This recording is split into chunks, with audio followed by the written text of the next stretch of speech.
जय श्री राधा कृष्ण। चैत्र पूर्णिमा की हार्दिक शुभकामनाएं। भगवान विष्णु और माँ लक्ष्मी की कृपा आप पर और आपके परिवार पर सदैव बनी रहे। जीवन में सुख शांति संपन्नता का वास हो, मन की सभी इच्छाएं पूरी हो। चैत्र पूर्णिमा का दिन विशेष फलकारी होता है। इसी दिन हनुमान जन्मोत्सव भी मनाया जाता है।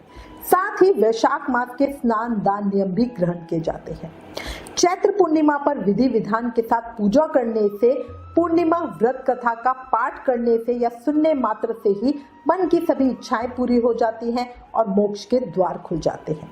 इसलिए सभी प्रेम मन और भाव से चैत्र पूर्णिमा की कथा जरूर सुने। कहानी सुनते हुए हाथ में फूल, जल, चावल और दक्षिणा रखें।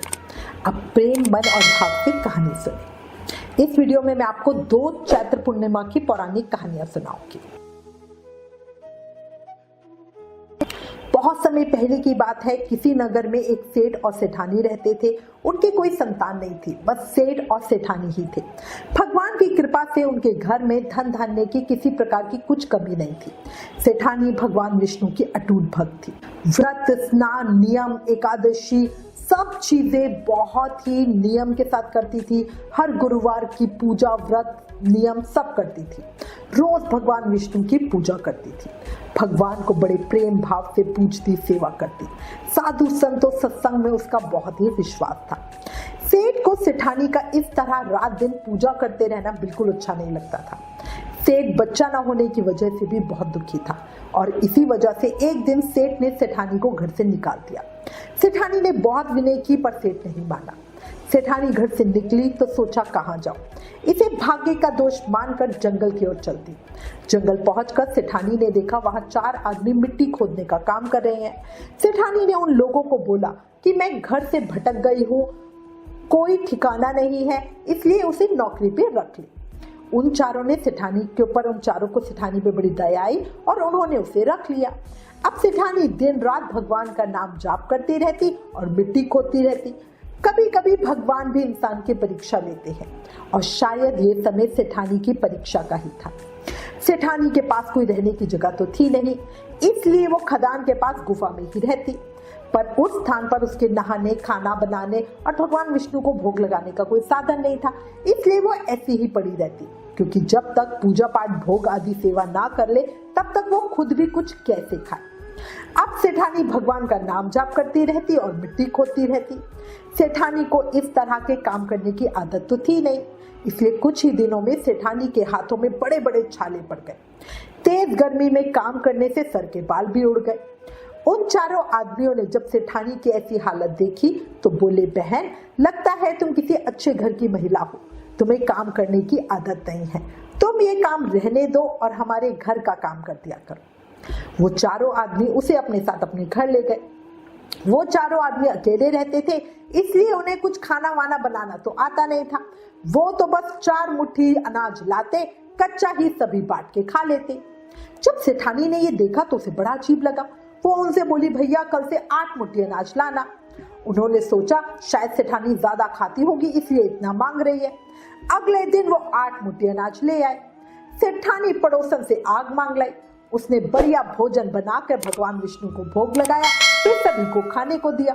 सारे भाई बोले कि बहन, आज तो भोजन बहुत ही स्वादिष्ट बना है। सेठानी ने कहा, भगवान का भोग है तो स्वाद तो होगा ही। अब सब कुछ बढ़िया सा होने लगा। चारों भाई सगी बहन की तरह ही सेठानी का ध्यान रखते। उधर सेठानी के घर में सेठानी के जाने के बाद सेठ जी का बुरा हाल हो गया। व्यवसाय में बहुत नुकसान हुआ, घर में चोर घुस आए, सारा सामान ले गए। सेठ भी भूखा रहने लगा। आस पड़ोस के सब लोग कहने लगे, ये तो सेठानी के भाग्य से ही खाता था। एक दिन सेठ अपनी सेठानी को ढूंढने के लिए चल पड़ा। उसे ढूंढता ढूंढता वो भी उसी जंगल में पहुंच गया। वहां पर चारों आदमियों को मिट्टी खोदता देखकर सेठ ने उनसे कहा कि भाई मुझे भी काम पे रख लो। उन आदमियों ने सेठ को भी काम पे रख लिया, लेकिन मिट्टी खोदने से सेठ जी के हाथों में भी मोटे मोटे छाले पड़ गए और सिर के सारे बाल उड़ने लगे। उसकी ऐसी हालत देखकर चारों बोले कि लगता है तुम्हें काम की आदत नहीं, तुम हमारे साथ हमारे घर चलो और हमारे घर में ही रह लेना। सेठ उन चारों आदमियों के साथ उसके घर चला गया। सेठानी घूंघट में थी तो सेठ को देख नहीं पाई। सेठानी ने सभी के लिए भोजन तैयार किया और हर रोज की तरह ही विष्णु भगवान को भोग लगाया। उसने उन चारों भाइयों को भोजन परोस दिया, लेकिन जैसे ही वो सेठ को भोजन देने लगी तो भगवान विष्णु ने उसका हाथ पकड़ लिया। सेठानी बड़ी हैरान परेशान। भाई बोले, बहन भोजन क्यों नहीं परोस रही? वो बोली, मैं कुछ नहीं कर रही हूँ, मेरा हाथ तो भगवान विष्णु ने पकड़ रखा है। भाई बोले, हमें भी भगवान विष्णु के दर्शन कराओ। उसने भगवान से प्रार्थना की तो विष्णु जी प्रकट हो गए। सभी ने दर्शन किए। सेठानी ने घूंघट उठाया तो सेठ सेठानी दोनों ने एक दूसरे को देख लिया और पहचान लिया। सेठ ने भगवान विष्णु और सेठानी दोनों से अपने किए की क्षमा याचना की। सेठानी को साथ चलने को कहा। भाइयों ने अपनी बहन को बहुत सा धन देके विदा किया।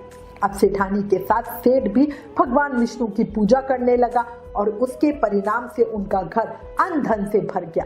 कुछ ही समय में उनके जीवन की सबसे बड़ी कमी भी दूर हो गई और उन्हें भगवान विष्णु की कृपा से पुत्र रत्न की प्राप्ति हुई। हे भगवान विष्णु, जैसे सेठ सेठानी पर कृपा करी, वैसे ही इस कहानी को कहते सुनते हुकारा भरते सब पे कृपा बनाए रखना।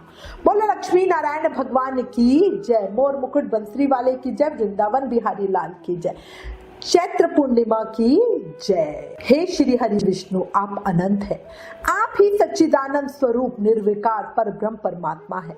आप हम सब पर दया करें नाथ। आपकी भक्ति और कृपा सदैव हम दासों पे बनी रहे। मान्यता है कि चैत्र पूर्णिमा के दिन व्रत करने से हनुमान जी के साथ भगवान श्री राम और माता सीता की विशेष कृपा भी मिलती है। चैत्र पूर्णिमा व्रत के बारे में एक साधु वैश्य ने सुना और पूर्णिमा पर सत्य व्रत पूजन करने का संकल्प लिया। साधु वैश्य ने कहा कि जब उसे संतान प्राप्त होगी तो वो सत्य व्रत पूजन करेगा। समय बीतने के साथ उस वैश्य साधु के यहाँ पर एक कन्या ने जन्म लिया। कन्या के जन्म के बाद उसकी पत्नी ने सत्य व्रत यानी सत्यनारायण भगवान की पूजा कराने को साधु वैश्य को याद दिलाया, लेकिन साधु वैश्य ने कहा कि जब कन्या का विवाह होगा तो सत्य व्रत करेगा। समय पे कन्या का विवाह हुआ, लेकिन वैश्य साधु ने व्रत नहीं किया। इसके बाद वो अपने दामाद को लेकर व्यापार के लिए चला गया। वहां भाग्य ने ऐसी करवट ली कि उसे चोरी के आरोप में राजा चंद्रकेतु द्वारा दामाद सहित कारागार में डाल दिया गया। दूसरी तरफ साधु वैश्य के घर भी चोरी हो गई। इस कारण साधु वैश्य के घर में भी दाने दाने की मोहताजी छा गई। पत्नी लीलावती और पुत्र कलावती भिक्षावृत्ति के लिए विवश हो गए। एक दिन किसी नगर में सत्यनारायण का पूजन हो रहा था। प्रसाद मिलने की लालसा से पुत्री कलावती पूजन में बैठ गई। प्रसाद मिलने पे उसने घर आकर अपनी माँ को प्रसाद दिया। तब उसकी माँ को याद आया कि उसके पति ने सत्य व्रत करने का संकल्प लिया था। लीलावती ने अगले दिन श्रद्धा से व्रत पूजन किया। भगवान से पति और दामाद के शीघ्र वापस आने की मनोकामना मांगी। लीलावती का श्रद्धा भाव और समर्पण भाव देखकर श्रीहरि प्रसन्न हो गए और स्वप्न में राजा को कह दिया कि वो दोनों बंदियों को छोड़ दे क्योंकि वो निर्दोष है। राजा ने अगली सुबह उनको धन धान्य के साथ बहुत सारा धन देके विदा किया। तब वैश्य साधु ने घर आकर विधि विधान के साथ पूर्णिमा का व्रत रखा और सत्यनारायण कथा का पाठ कराया। इसके बाद वो सब परिवार चैत्र पूर्णिमा सहित सभी पूर्णिमाओं पर संक्रांति और सत्य व्रत का जीवन भर निर्वाह करते रहे। इसके पश्चात सभी सांसारिक सुख भोगने के बाद अंत में उन्हें मोक्ष की प्राप्ति हुई। चैत्र पूर्णिमा कथा समाप्त। हे भगवान विष्णु, हे माँ लक्ष्मी, इस कहानी को कहते सुनते हुकारा बढ़ते सब पर अपनी कृपा बनाए रखना, जीवन में सुख शांति का वरदान देना, जीवन के कष्टों को हरना और मन की इच्छाएं पूरी करना। बोलो लक्ष्मी नारायण भगवान की जय, चंद्रदेव की जय, सत्यनारायण भगवान की जय।